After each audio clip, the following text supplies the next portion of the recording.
মেয়েদের প্রতি এত ঘৃণা কিসের আপনাদের?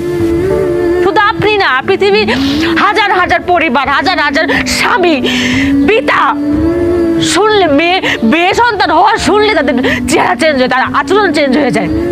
কেন? মেয়ে হওয়াকে অভিশাপ, মেয়ে হওয়াকে পাপ, অন্যায়? আপনি যে পৃথিবীতে দাঁড়ায় রয়েছেন না আছেন জীবিত, কার জন্য? আল্লাহ তাআলা কোন একটা নারীর মাধ্যমে, একটা মেয়ের মাধ্যমে আপনি পাঠাইছে। আপনার মাও কিন্তু একটা মেয়ে। কোন কিতাব, কোন কোরআন বই পুস্তকে লেখা আছে যে বাপের পায়ের নিচে সন্তানের বেহেশত? দেখছেন? দেখবেন না তো, লেখা আছে কোথায়? মায়ের পায়ের নিচে সন্তানের বেহেশত। সে মা একটা মেয়ে।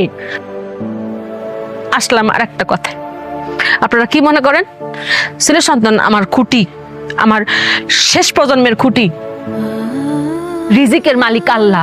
কার মাধ্যমে আল্লাহ খাওয়াবেন এটা একমাত্র আল্লাহ তাআলা ভালো জানেন। সেটা একটা ছেলের মাধ্যমে হইতে পারে, একটা মেয়ের মাধ্যমে হইতে পারে, যে কারোর মাধ্যমে হইতে পারে। কেউ কাউরে খাওয়াইতে পারে না।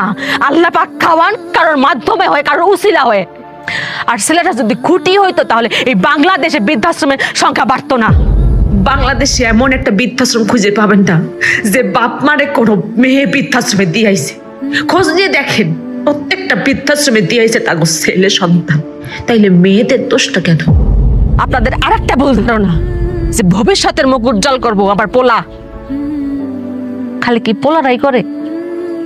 মেয়েরা করে না? পৃথিবীর কোন কাজে, কোন জায়গা মেয়েরা নাই? কোন জায়গা মেয়েরা পিছিয়ে আছে কোন তো? ডাক্তার, ইঞ্জিনিয়ার, পাইলট কোন জায়গা নাই? আরেকটা কথা তো আমরা সবাই জানি যে আল্লাহ পাক যখন খুশি হন তখন তার ঘরে মেয়ে সন্তান দেন।